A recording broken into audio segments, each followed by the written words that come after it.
Hello, Galaxy! I'm Chris Pirillo. You've tuned in to another live edition of the Locker Gnome Daily Report, TLDR for short. I have been scouring the internet with scrub pads, scouring, getting those pixels scrubbed off.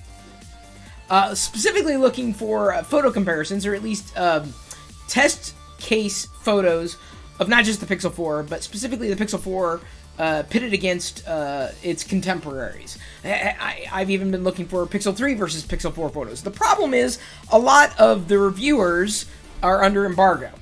So, finding the photos have been few and far between. That said, I have found a few that I definitely want to showcase. I will mention that the photos that I'm about to showcase have already been linked in the Discord server. You're, of course, welcome to join. It's an open/public Discord server. I'd be happy to reshare the links in the video description as well. These are typically photos, pretty much all of them, found on Twitter. So the people who shot the photos put them on their Twitter account. So all credit where credit is due, and I will give it as I showcase the 3 sets of shots. This array will be much like in the 2 previous TLDRs. I've now done this like 3 times, but I figured, I'll just make the title, hey, more Pixel 4 versus iPhone 11 Pro photos, right? Or camera, whatever people are looking for, because that's what I've been looking for. I've been hungry for it. Just a couple of brief updates, too, before I go into those photo comparisons. So, A, join Discord. B, after TLDR tonight, I'm popping over to Twitch to possibly play Puyo Puyo Tetris. I'm still looking for an excuse to buy the Switch Lite. I can't justify spending $200 just to play Tetris 99, but I'm this close. This close! But I may wait for revision 2, which is already past FCC, or has gone through that process, hopefully addressing the Joy-Con drift. I think that's the correct terminology that is shown up in it. I have every belief and understanding that despite visiting, quote-unquote, my Pixel 4 today, it's not mine, it's the one in the store, I've seen an issue, and this is something that I brought up, and it's apparently been seen before and possibly fixed with Google Chrome on devices, specifically Android devices, that have a refresh rate of 90 frames per second, 90 hertz. It doesn't work as effectively as you would expect it to, and this is something that apparently Google Chrome has had issues with. And so it drops support only to re-add support. My problem with that is specifically because when I test the Pixel 4 in the store, I see the problem in Google Chrome, and I can't actually update Google Chrome. I can't jump into development mode. I can't update apps. It's not my device. It's in the store. So either way, it seems that Google Chrome has had off and on support for 90 hertz screens. That hurts slightly. That's Google Chrome. It's not browsers like Brave or alternatives to Google Chrome. But nonetheless, it was something that was a little concerning. The second thing that popped up on my radar in relation to the Pixel 4 is Soli. Now, this is something that, the radar thing that I've been a little concerned about. Like, why would I use this? Well, here's the thing. The whole waving of your arm, Jedi mind trick gestures to skip songs? That's not just in the music app. Meaning, you could be on your lock screen and wave your hand, and it'll skip a track. So the phone could be locked, and boom. I'm like, okay, that makes sense. Or you could be in another app, wave your hand, and then the thing would happen. I'm like, why didn't they demonstrate it that way? It would make so much more sense. So I have no idea why they did that.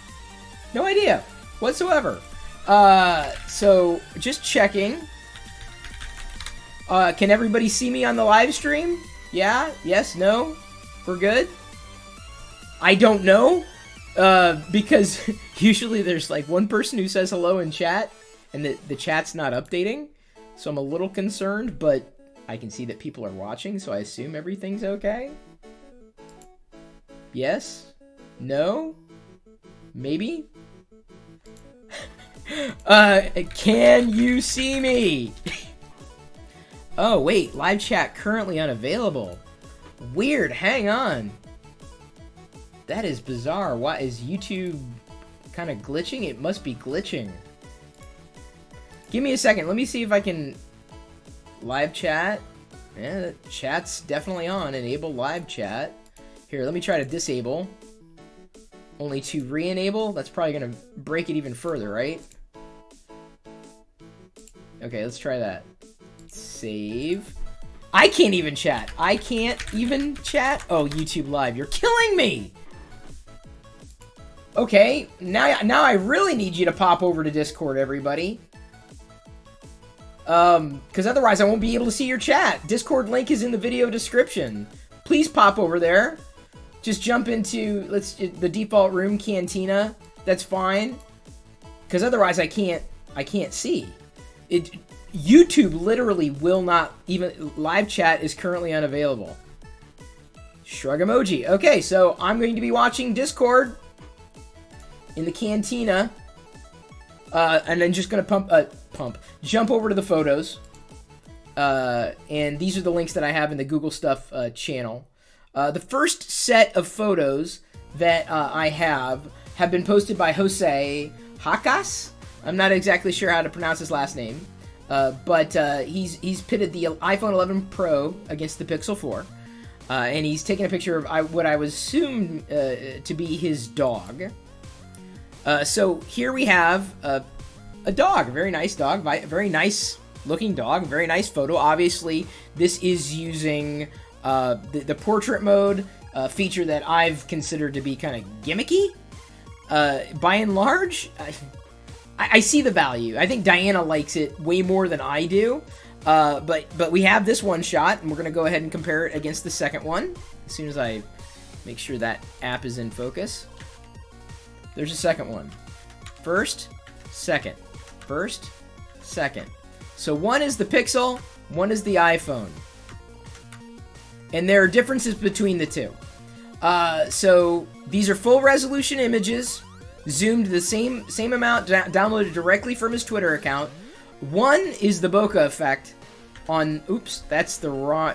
I'll get to you in a minute. You wait right there, mister. Credit will be given. I gotta Alt-Tab properly, right? Or, I'm sorry, Control-Tab. First one, second one. Look at the bokeh effect. This one's a bit stronger than this one. Actually, I'll just click between the two. That way I don't have to worry about keyboard shortcuts and messing that up. Sound about right? So, second one, first one. Stronger bokeh, a weaker bokeh. Not bad. I mean, it's not horrible. Don't get me wrong. Another difference between the two. Check out the color of the hair right here in that area. So we've got seemingly a few more, maybe a few more details preserved in this particular image versus this one. Number one, number two. Number one, number two. Portrait mode on this didn't quite capture properly around the top of the dog's head. You can see what appears to be, I guess, artifacts or background visuals there between the two. Another thing I noticed is specifically his darker hairs, his black hairs, as well as his nose, his or her nose. I'd say more definition on this second image than in this first one. So while the first one preserved some of the hair, which seems to have been blown out in the second one, it's a bit sharper with other details. So this particular image. This may be the giveaway, right? This image is a bit yellowy. This image not as yellow. Yellowy, not as yellow. So the fur is a bit whiter in this shot. Despite having like a yellow or a warmer tone lighting around it, the dog appears to be well, in white, whiter in this shot versus this shot. So this is the iPhone 11 Pro, and this is the Pixel 4 XL, or the Pixel 4. iPhone 11, Pixel. Which one is better? I guess it depends on how you define better. I certainly like the sharpness of the dog a lot more on the Pixel. I mean, especially like I said, around the nose, we have a lot more detail. Not that you need that much detail with a dog nose in the dark, but it's more clearly defined on the Pixel. So I'd say it's a sharper image overall. But if you were looking at, let's say, portrait mode, which again, if you like it, I think the iPhone definitely did portrait mode better. I'm someone who always accidentally turns on portrait mode. It's always accidental. But mind you, this is a low light situation. And as I mentioned, the color, and I may have to, like, I'm going to try to scroll around a bit. I'm going to go down a bit more. Sorry if the shots aren't exactly the same. But the yellow cast is, and again, this is probably a warmer light outside, but the yellow cast in the image, let me go down all the way here. The yellow cast on the iPhone is still pronounced, even in the low light situation. But then look at the fur. Again, it seemed to have retained the shadow under the dog, providing a bit more definition for the hair than more, just kind of almost flattening the dog, if you will, on the iPhone 11. On top of the yellowing, if you will. Not, I wouldn't say it's it's a horrible yellowing. I mean, again, we're talking about nighttime shots. But I would say the white balance is certainly better on the Pixel. Even all the way over, I don't know if I can get that far over with my current crop, but with the wall, it's yellower. In this particular shot on the Pixel versus the foreground dog, which happens to be whiter. So it's subjective. Which one's better? I don't know. But this is just a comparison shot that I found that I thought, demonstrated the capabilities of each particular phone in this lighting situation fairly well. Very, very minor differences. Very, very minor. But I would say overall, the iPhone flattens color, if you will. If I can say it that way. And the bokeh is stronger on the Pixel 4 XL. And the iPhone, again, bit more yellow cast overarchingly. Okay, let's move on to the next one. The next shot here. And this is from Jonah Plank. And I actually watched his video on YouTube. Jonah Plank, this is his Twitter account. He had a video where he was demonstrating. It was all in German. So I didn't understand a single thing he said. That's what I wish Google would do, is a real-time translator, like with languages that way. And maybe with the Pixel Buds too, with the Babblefish. Like, that would be so cool. Oh, that's what I would love to have. A real-time translator like that. They've only demoed it, basically, like with the phones, but a Babblefish. Would that not be amazing? Okay, so let's go ahead and flip over to Jonah. Again, credit where credit's due. We've got a portrait mode shot, and I'm zoomed in right now, but I'm going to zoom back out again. These are his photos, I assume untouched or unretouched, but we've got the iPhone, which I think you guys have kind of figured out by now, like, oh, it's a nice shot, it's clear, it's clean, right? It's not a bad shot, but compared to the Pixel, I don't know, like, between the iPhone and the Pixel? iPhone Pixel? Maybe you like the warmer shot, okay. Far more details in the Pixel shot, far more, sharper. They're both great images, don't get me wrong. But let's just look at his hair. Let's just look at the details of his hair, right? Let's ignore the portrait mode stuff for a second. Sharper defined, and you definitely see how the Pixel mode's kind of faring specifically with the top, the tips of the hair. There's a bit of blur there, which is typical for portrait mode. I think the iPhone portrait mode definitely handles that edge a little better, which splashed against the background with a lighter bokeh effect again than the Pixel. So the Pixel has a deeper bokeh effect, seemingly. I mean, just between the two, and we saw the same thing with the dog photo as well. So a more dramatic bokeh. Unfortunately, hang on, let me I didn't want to clip. the portrait mode does this. Like, specifically his ears, there's a softer edge around his ear on the Pixel, not as much on the iPhone. It's always hit or miss with this stuff. Always hit or miss. But between the two, in terms of color, in terms of balance, there's the as he has iPhone 11 Pro. I definitely like the Google Pixel 4 shot more. Minus, look at the blowout here in HDR. Didn't do very well right there. Really blew out compared to the iPhone shot. So I think the iPhone definitely handled the HDR better, but for color accuracy, I don't know. I don't know this guy in real life, so like between the two,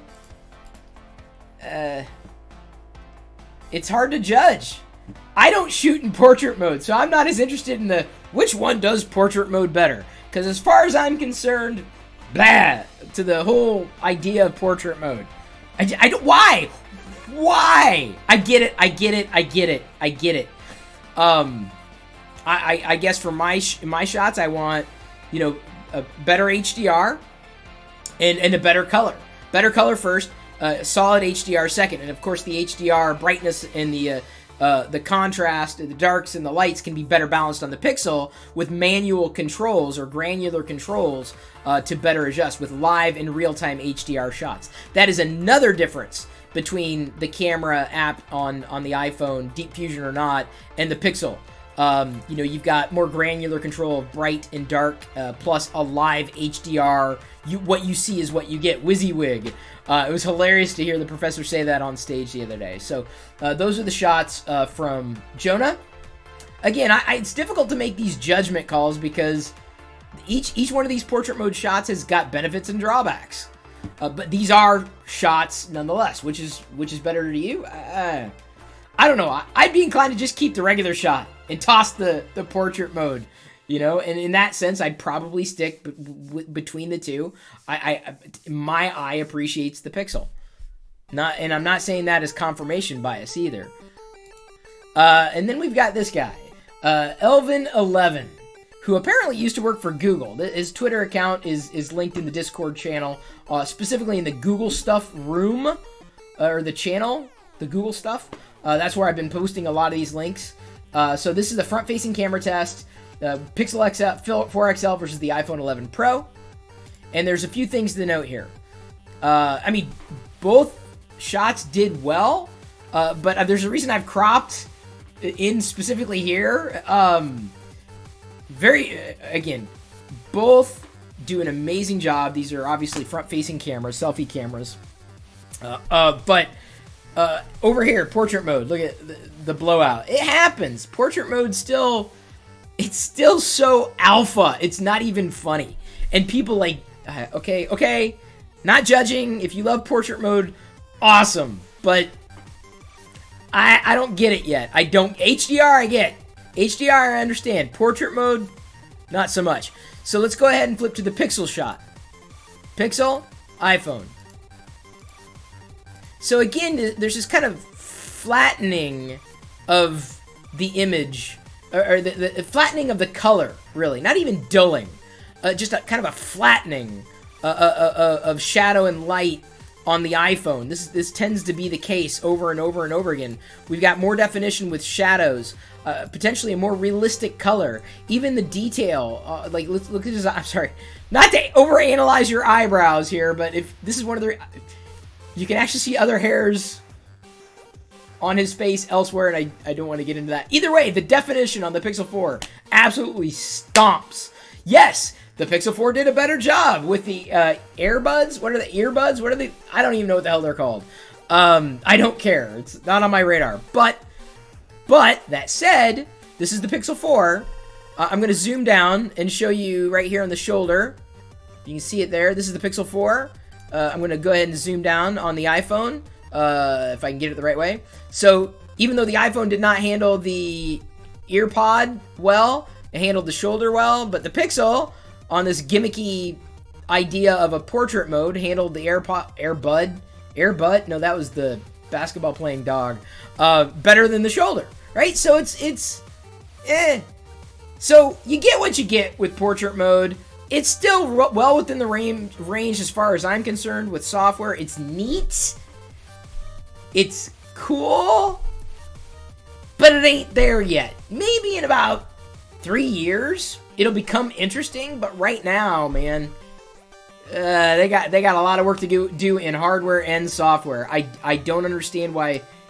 Oh, okay, maybe it works well enough, but I'm the kind of guy who would much rather have like real portraits done this way, you know, with the bokeh effect, rather, you know, through a DSLR, let's say. And I'm not a camera guy, but like it's just far more pleasing and far cleaner for obvious reasons.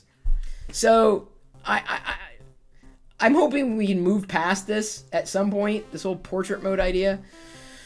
But between the two, I would say that, you know, as far as my eyes are concerned, I definitely appreciated the color and the balance between lights and darks on the Pixel more so than the iPhone, which again flattened things out, kind of had a yellow cast over things, including the background. Like the lights, like there's the iPhone. Look at the lights back there. And then the lights, little whiter lights in the background there on the Pixel. So the white balance is just substantially better. I don't think there's any question in a variety of lighting situations on the Pixel compared to the iPhone.